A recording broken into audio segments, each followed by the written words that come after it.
So it started with anger, and then as I followed the trail and got to know the background, and then Wayne and I went to Spain, and that was beautiful.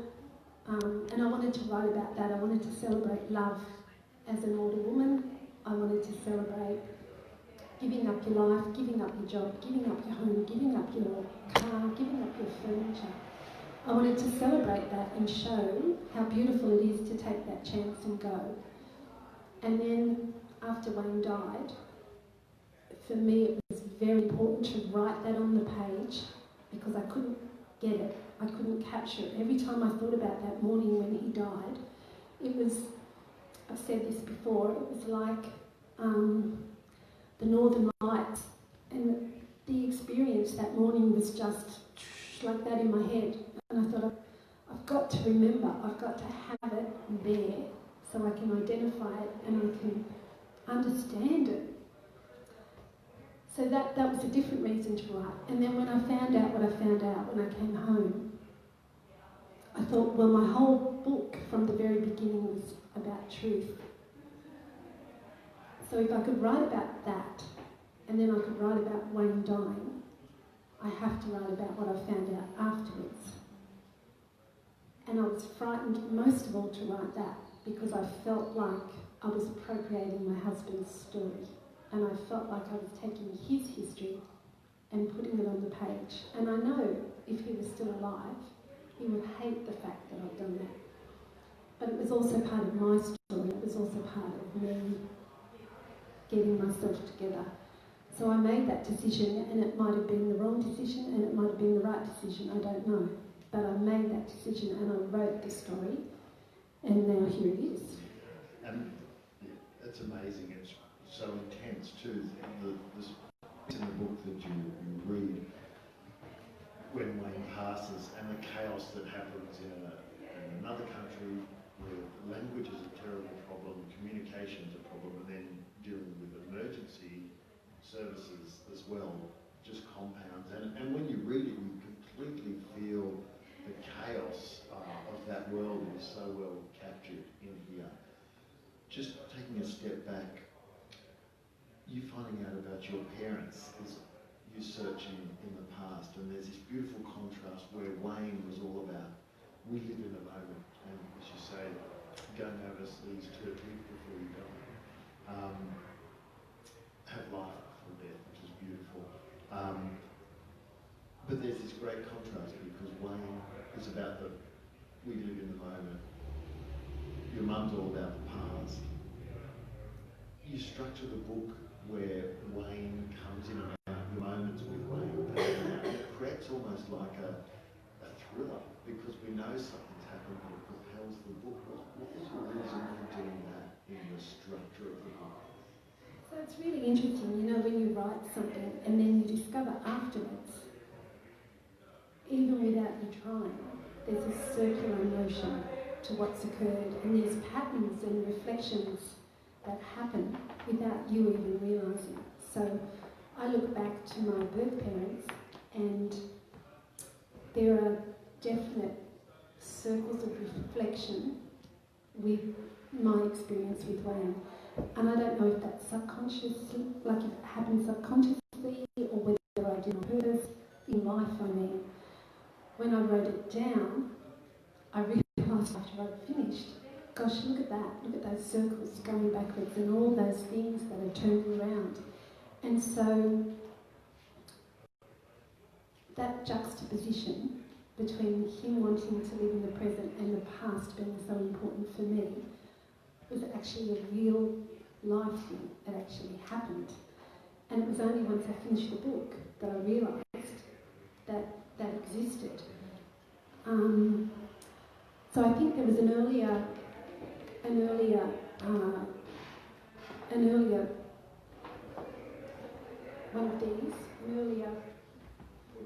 session about actually writing for therapy, and I think at the end of something like this you actually realise and understand a lot more. So it's not always on purpose that you do it. But the other part of it was that I was discovering things as I went along. wrong, especially about my birth parents. Like, that was a detective story. That was the way it happened. And then when I went to New Guinea looking for Wayne's background, that was also something that I had to do. And as I was writing that was as I was doing it. So earlier sections of the book were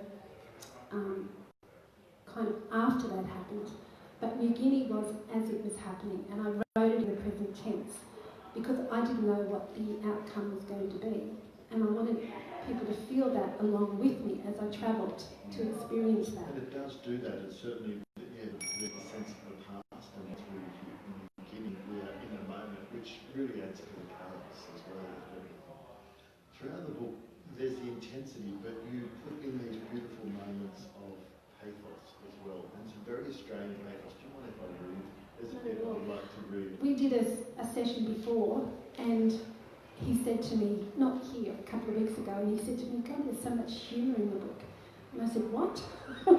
You tell me where it's funny. So we've come back today and he's found all the funny bits. And it's not much fun, it's just a beautiful pathos that when you're reading it, it's slightly self-deprecating, but it's beautiful. So, this is almost exactly halfway through the book, and Wayne has passed, and you're trying to come to terms with it. Excuse my reading voice, but it goes like this. Despite what the doctor had explained, I think I felt the lowest I'd ever felt. I seemed unable to crawl out of despair. There is conflict between your heart and your head, she'd said. Logically, you know what has happened, and logically you may be able to see what you should do to move forward, but your heart is not caught up. So I tallied my losses daily, ate my way through my own grief and gained 20 kilos. Devon sandwiches with tomato sauce was satisfying and cheap. I think that's beautiful. I think it's wonderful. And I haven't lost the 20 kilos. But again, there's this other section, and this is... It's really interesting hearing somebody else read your book, because when you read it to yourself, it's in your own voice, and when someone else reads it, it really sounds different, and it sounds better. This is returning from Spain, and there's a phenomenal section in here that is so intense about the moving of ashes from one country to another, and what one country says is fine, then discovering it's not fine in another country. And sorry, I start tearing up just knowing the power of that writing. But anyway, but in Spain, with no knowledge of what the future might bring, I was hoarding whatever money was left and worrying. Most of my summer clothes I had to shove into the same garbage skip as my husband's shirts. I would need my winter clothes once I was back in Australia. My life was turning into a game of survival. I kept Wayne's old leather jacket, his R.M. William boots, the cologne I bought him in Dubai on the way over, some of his flannelette shirts and his reading glasses, but nothing else. Because there were the ashes, 10 extra kilos had to be factored into my luggage allowance. He was, as Rosa from the funeral home had stated with a frown, a big man. I'd never considered that the larger a person, the more ash there would be. I think that's amazing and so powerful, those bits of writing. Sorry, we're going to go back to questions now. Now I've had a little tear to myself. Let's talk actually about being published as well. So, what's this experience been like? Because when Susan and I used to be in a writing group together, and for 2 years, and the book was being written then, but it was before New Guinea. And then we realised we were actually in the middle of your book happening, as it was. And the process has not been easy to be published, has it? No, it's been horrendous. So I'm with Allen and Unwin, who are the largest independent publisher in Australia. They have been amazing. I actually feel like I've been welcomed in, and they're so kind and helpful and supportive, and they're small. And because they're small, they can treat all of their authors individually. And my publisher is Annette Barlow, and you'd see Annette come into the room and you just feel like everything's going to be okay. Yeah, she's wonderful. So it was round about 2018, and I managed to snag an agent.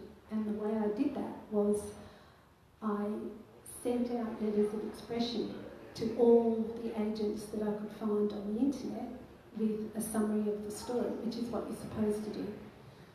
And a very good agent sent back to me and said, I want to read the full manuscript. So I sent it to her. And I've got to tell you, 3 months, and she took it on. And 3 months later, I heard back from another agent who said, this is shit. I really wanted to like this, but I hated it. You've got to take it back to an assessor and get it rewritten and blah, blah, blah, blah, blah. You know.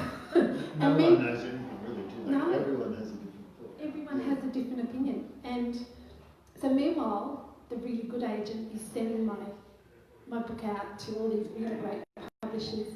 But she had a process, and she would send it out to one publisher at a time. And she wouldn't have an end date. So we would wait 3 or 4 months until the publisher got back to us. And sometimes they never got back to us. So it was this hideous. Oh, it was just hideous. And it got very close. It went into acquisition meetings, but there was always a reason it didn't get over the end line. And after about 10 publishers, someone said to me, well, you need to put in the bit about Wayne. You need to put in what happened. You need to write about New Guinea. You need to tell that part of the story because that brings it back. It's a circular narrative and it brings it back. And I ummed and ahed about putting that in because I felt like I was betraying him at the deepest level. And in the end, I did put it in and I did write about it. I got a new agent, a wonderful Benithan Oldfield from Zeitgeist Media, who's amazing. He sent it out to 6 of the top publishers, including Allen and Unwin, who were the only independent publishers. He said, you've got 6 weeks to get back to me, and a few people got back. And I chose Allen and Unwin because I thought they would publish it in the most sensitive way. Some of the publishers were saying, what was that show on Netflix? Dirty John? Some people were saying it was like that, that's the way they were going to market it, and that just made me feel sick. I wanted to take the book back. But Allen and Unwin understood what kind of story it was, and they understood the issues, and they understood how important it was to me to market it in the appropriate way, and so I went with them. So that was a process of about 2.5 years. And so that also showed your original manuscript that you had that didn't have Wayne. People knocked it down because of that, but then once there was this advice about having Wayne and the turmoil, so it's still, despite the drafts you've done to get it there, it was still, okay, now we've got to do a lot more writing and a lot more drafting. Yeah, so that process. How did you keep yourself afloat during that? Because I imagine too, the Wayne stuff is so intense. How was it psychologically to continue to do this? I just really believed in the story. I knew it was a really good story, and also there was a thing when after your husband dies and you're not a teacher anymore and you're a widow living in a house in Mayfield and you think, well, what's my relevance? How am I important anymore to anyone? And I had this really terrible fear of going to my brother's house for Christmas and being put on the kiddies table. You know, the old crazy aunt. And so I needed to do something for myself, to make myself feel that I was relevant and I had achieved something. And so that and the belief in the story was what kept me going. And I just thought, I'm just going to keep going until, I'm just going to keep going. I'll accept everything that everyone tells me. I'm going to make it the best book it can possibly be. And if it's the best book it can possibly be, somebody's going to want it. Is there a lesson in persistence with what you're doing this in, that you know, you could write what you think is the greatest piece, but there's something about persistence and not being knocked over by rejection. You've got to pop back up and get to the next publisher. Yeah, what you said. Exactly what you said. Question, that was No. Yeah, Exactly what you said, because so what I'm learning through that process and through how the book has been received is that people love it or they hate it.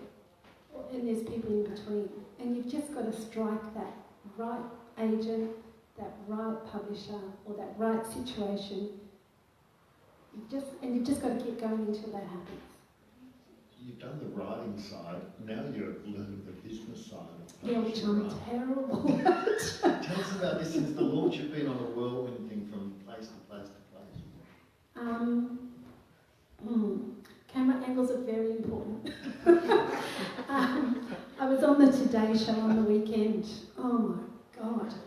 They had the camera in one spot and Richard Wilkins was sitting next to me and he was lovely. I sat down and he said, "Oh, I can't wait to read this book and this is amazing." And he was so friendly and he made me relax straight away. But when I looked back at the footage of me, and it was only 3 minutes, but they took me from there. And also, it was from here, so never face on. So I looked as fat as Methuselah. Well, Methuselah was not fat, but so fat. And all you ever saw was this part of me, which is not a great look, you know. So camera angles, that's one thing. What else have I learned? I've learned it's really important. Some people are really going to hate what you write. And last week I was really upset because I got a bad review on Goodreads and someone said to me, "For Christ's sake, it was 3. 3 is not a bad review." And it doesn't matter, you know, you've got all these other lovely reviews, but the one that you focus on is the 3-star one. And then you said to me, you're 1% of people who've been published traditionally, even though it's an independent publisher. You know, that's what's important. You've actually fulfilled a dream. You're not going to sit on the end of the keys table anymore. Because all of a sudden, people who might have before dismissed me as a fat, middle-aged, irrelevant woman, they're being really nice to me, you know, and I've achieved this much. So what else have I learned? It's a business. The other side of it is a business, and you get sick of the sound of your own voice answering the same questions. This is really nice because we're actually friends, so it's not what can be like in Sydney. And I hear myself answering the questions in the same way. So this I haven't done before, which is really nice. I hear myself answering the questions in the same way. I'm going into yourself. And also people saying to me, "Oh, you're so brave, you're so brave." Like, compliments can get a little bit wearing. Yeah. Has it encouraged you for your next project? Are you feeling energetic to get cracking on the next? And that's really interesting too, just between you and me. What do you do for your next book? So I've already written 50,000 words of a fiction, which is based around the execution of the Balibo 5 in Timor, because it's always been something that's touched my heart in a major way, and it's been in my head for a very long time. And so I really want to explore that, because that's where my passion is, about that story and the fact the Australian government hid it from us for such a long time. But everyone else is saying, "Oh, we can't wait for your new book," and they're expecting non-fiction and they're expecting honesty about being a fat, middle-aged woman who eats Devon sandwiches. But it's not going to be that. So, you know, everything you hear about people, they talk about the second book and what the stress is like, and yeah, that's definitely there. But I'm just going to go with my heart and write what I want to write. So, do you have a writing ritual? Yes. Yeah. Is it a daily thing? Is it about? It is. Menopause is a bitch too. Yeah, okay. I'm 58 and I'm still coming from menopause. Can you believe that? Anyone else that old? I'm still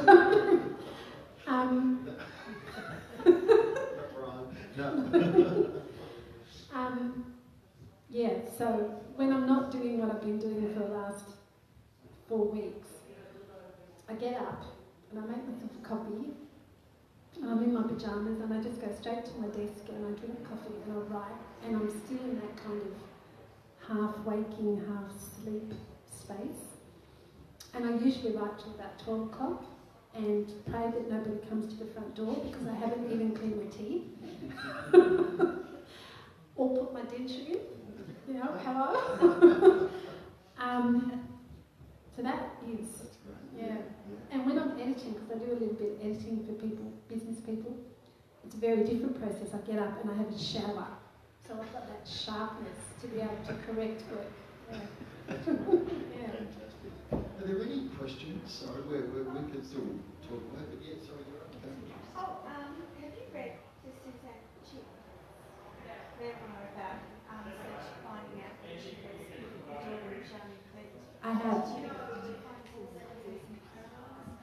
what she went through, or the fact that, I mean, she had a bit of sort of, I interpreted it as such anyway, anger that she because she was given up for adoption, apart from not having the mother that was Shamini Clift, a famous writer, she lost the perfect childhood on a Greek island. So I think there was, tension Similarities, yeah. I did, and I thought it was a great book. But it was kind of the opposite of mine. I found out my father was an IRA fundraiser, travelling around Australia with my mother, who had another child called Susan, who was given out for adoption 18 months before me. So Susan has a sister called Susan. So she's Melbourne Susan and I'm Yes. Newcastle Susan. So it was a very different outcome, you know. Yeah. There were similarities, but differences too. I thought that was a great book. Yeah. Yeah, that was a massive secret. Yes. Yeah. Actually, just on that, it's a good question. When you were writing, were you reading other memoirs or crime fiction? What were you reading to keep yourself inspired while you were writing? You've asked me this question before. I don't think it sounds awful, but I don't think anything was. I think sometimes when I read what other people have written, other books, that voice gets in my head and that style gets in my head, and then I'm not writing in my style. So actually, if anything, I went the opposite way. So when I was really in an intense period of writing, I wasn't reading anything. Yes. Yeah.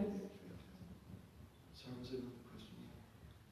Just listening to what you speak about your impetus for writing this, it was about anger, it was about truth and finding yourself, etc. Are you a different person now than you were before you wrote this book? I am.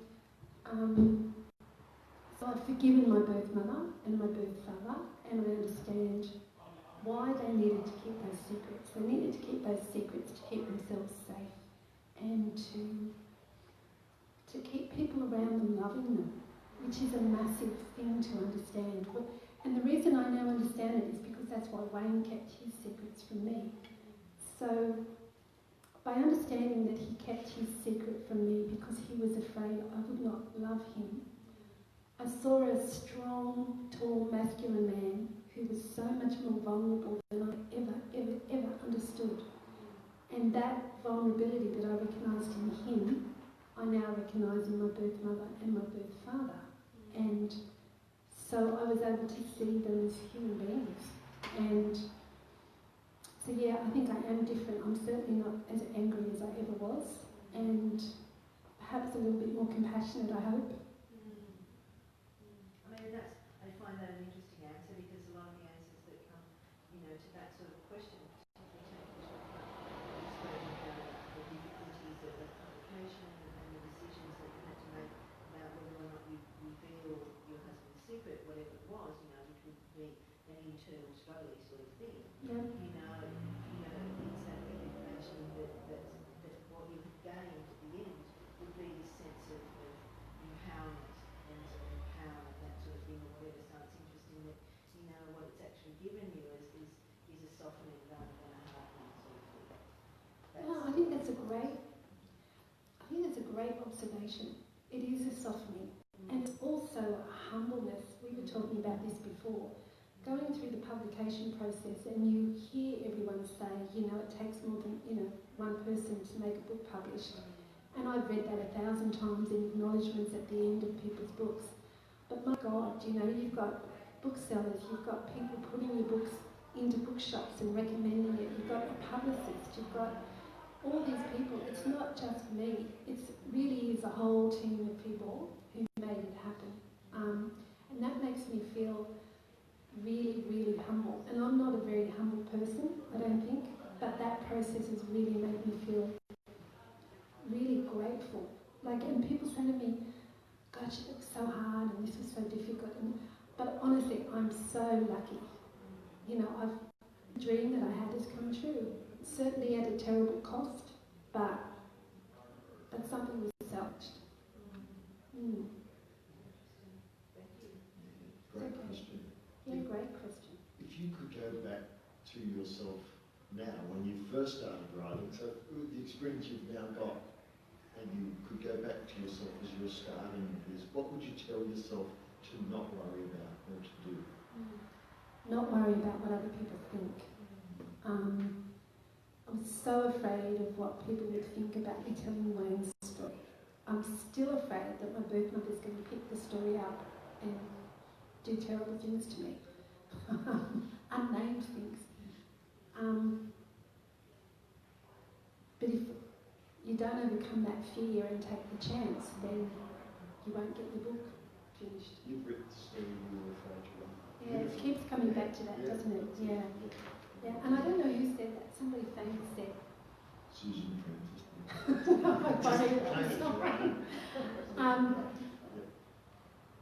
Don't be afraid to, how does it go? Don't be afraid to write the story you're Yeah, write the story you're afraid to write. Yes. Write the story you're afraid to write. And yeah, I really believe that. And that's what I would have told myself. In some of the brutal descriptions of things here, how did you decide how far to push it or pull it back? Because you could do things very lightly and there's things that are very intense, but they seem to be bang on right for that part of the book, the world of chaos that's created. And one example is in the airport when the ashes are there. The other great one is the herpes scene, when you discover that. I discovered at 56 that I'd gotten herpes from my dead husband. And it's Let's just say herpes, all right? People say to me, how could you write about getting herpes? Well, I wrote about my husband dying. I wrote about so much. Herpes is like... And it's actually a fantastic scene in the book too. Again, it's brutal, but it's quite humorous in its bits as well. I shouldn't say in its bits, but in that part. Its bits. Yeah. Sorry. Any other questions? Yes. You said you had been in a writing group together, which sounds like you were in that group in the 50s, but had you been writing on and off throughout your life, or did writing come later? So, yes and no. So I was an English teacher. I had a few poems published back when I was in my 20s. I wrote a master's thesis. It's interesting, I was always drawn to sit down at the computer and start something. And it was almost like a compulsion. But I never really finished anything. And I remember Wayne saying before we went to Spain, now you've got this space to write. You've got all this time. And I remember thinking to myself, if I don't do it now, I never will. And then after he died, it was even stronger. Like I really had to sit down and write what happened to him and write what happened to us. So, like I've always written, but I've never done anything to this extent. Yes. See parallels with Elizabeth Gilbert.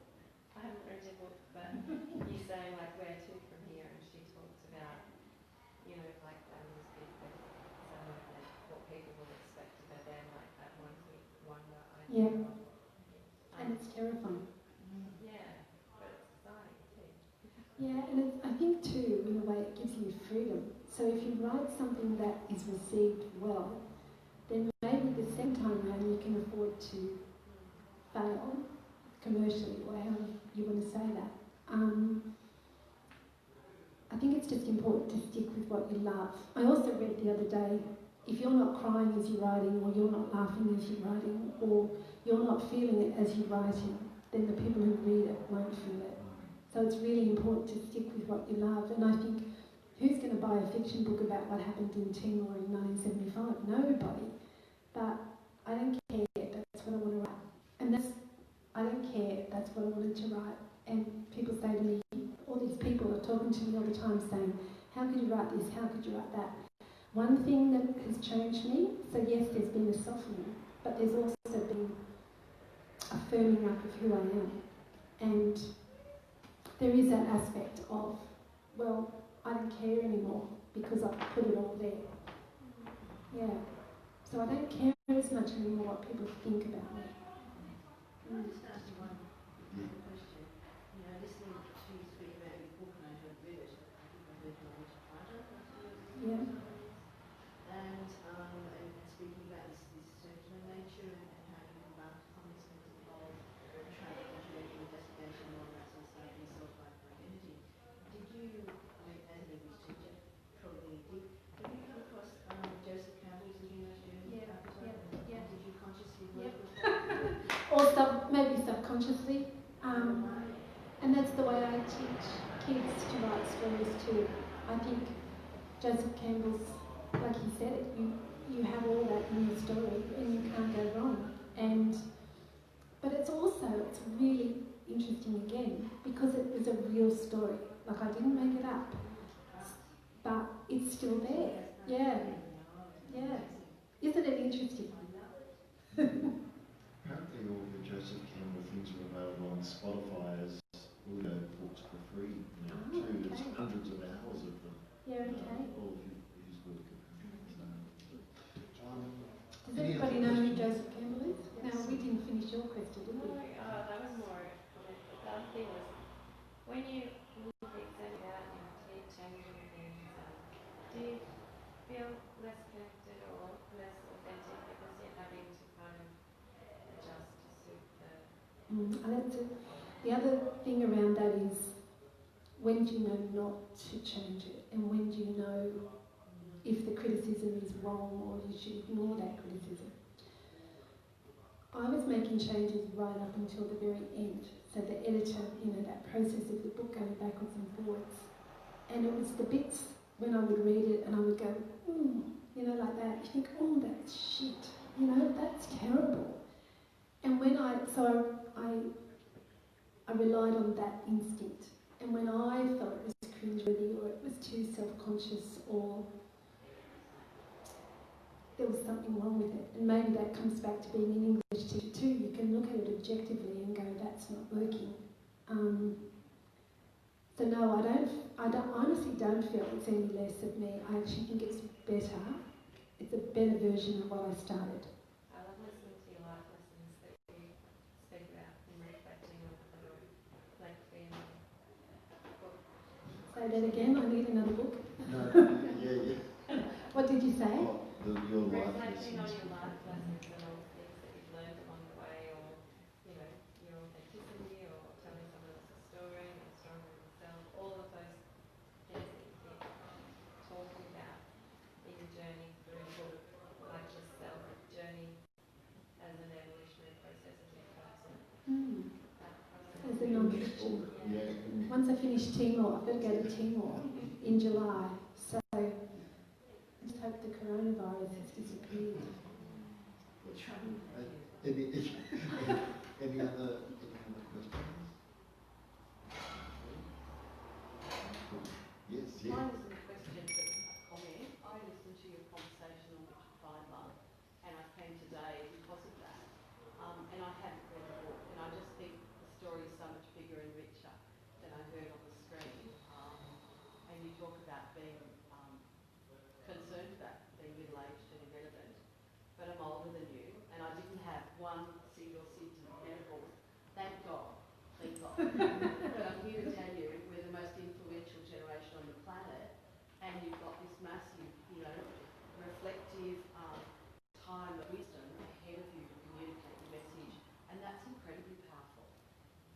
I've got something to add to that too, because I'm not to that point yet, but I look at it because we live in an age where there's so much media, like Instagram and all these like startups and different things like that,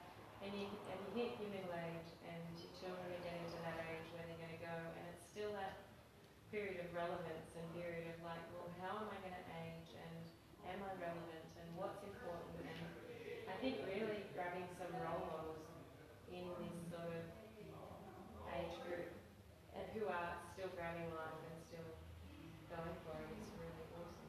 And also negating that stereotype of being really concerned because you're older and supposedly invisible. Really, because it's not true. You know, it's just the older I get, the more, you know, really interesting, you know, powerful, you know, whatever words you like to use, you know, it's just not true. You know, it's just one of those stereotypes that people buy into until such time as you meet enough people and you just go, but Yeah, really it's just not true. yeah.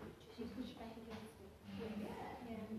Because it's not true. It's not I true. think you're absolutely right. I really like what you said. Thank you. What's your name? Carolyn. Carolyn. Yeah. Carolyn. There's a magazine, David Stewart has a magazine called Ageist, AGEIST, and it comes out each week to your email, and it's fabulous, and it has people who are doing the most amazing things, and they're anywhere from 55 to 90, and to read their journeys every week just blows me away in terms of what they do, how they think, and where they find purpose in their daily life. Yeah. Yeah. And their term is, we are the most influential generation on the planet, and we are. We are. And I think it resonates even more for women than it does for men. Ageist, that's a great one. Yeah, it's wonderful. It's really wonderful. David Stewart. He's a publisher in Los Angeles.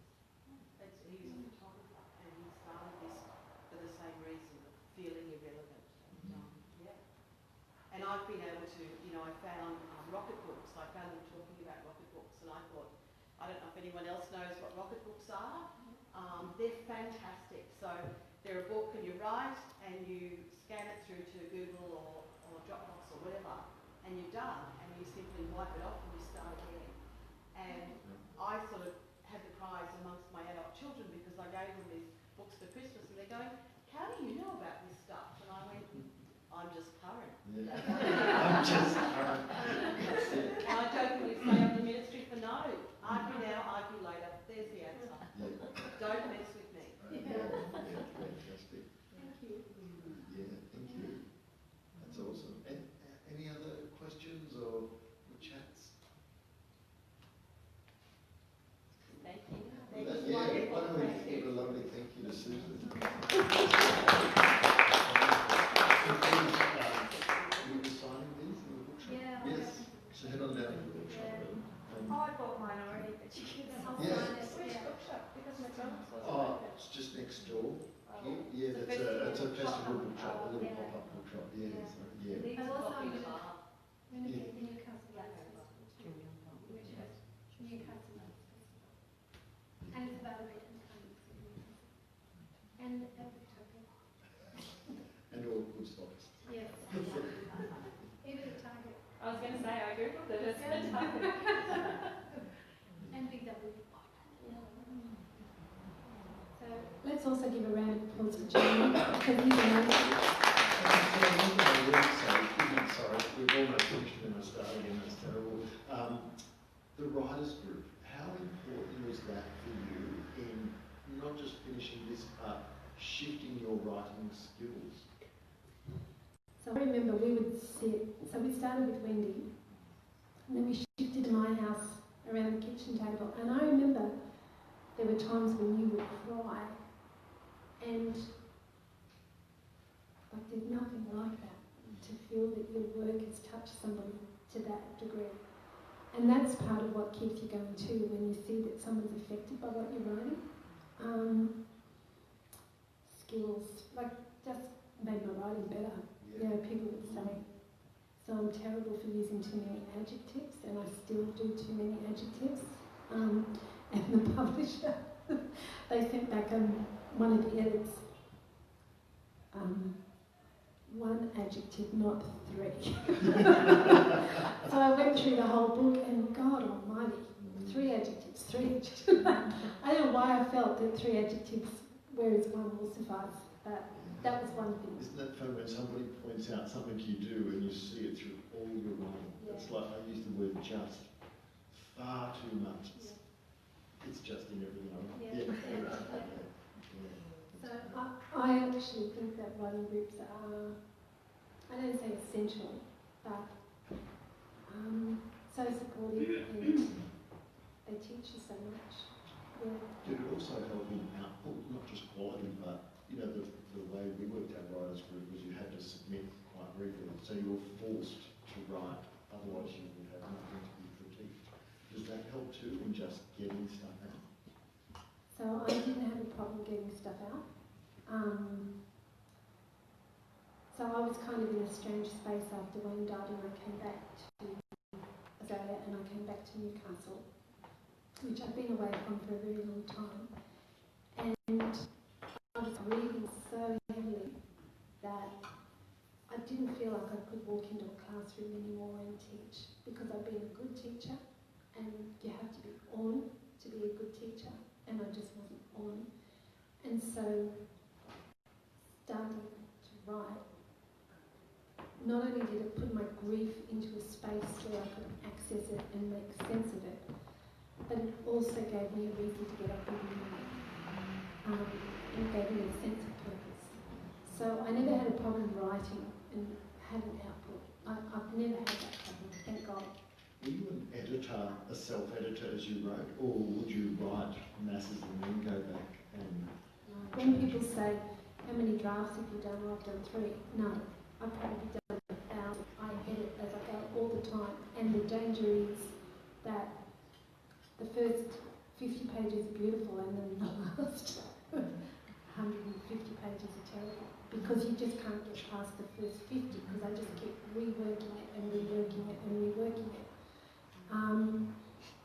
But I'm aware of it, so I try and work on that. And I try and just leave those first 50 pages, like the book that I'm working on at the moment, and just leave it alone for a little while and go to that next 100 pages and work on that. And you know, you've still got 50 pages to write.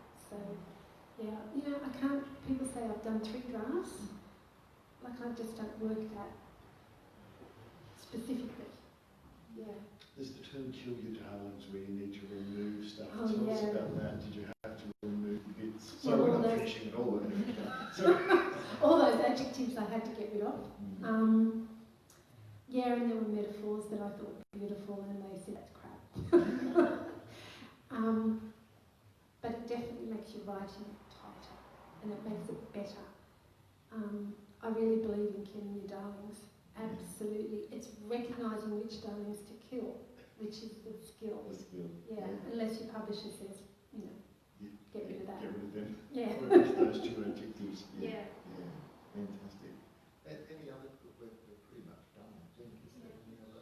Thank you for your contributions, everyone, as well. I think there's been a really It's good great. discussion there, and I think you're absolutely on the money with that. I think It's lovely getting feedback Mm. and a discussion around certain issues. It's good. Yeah, thank you.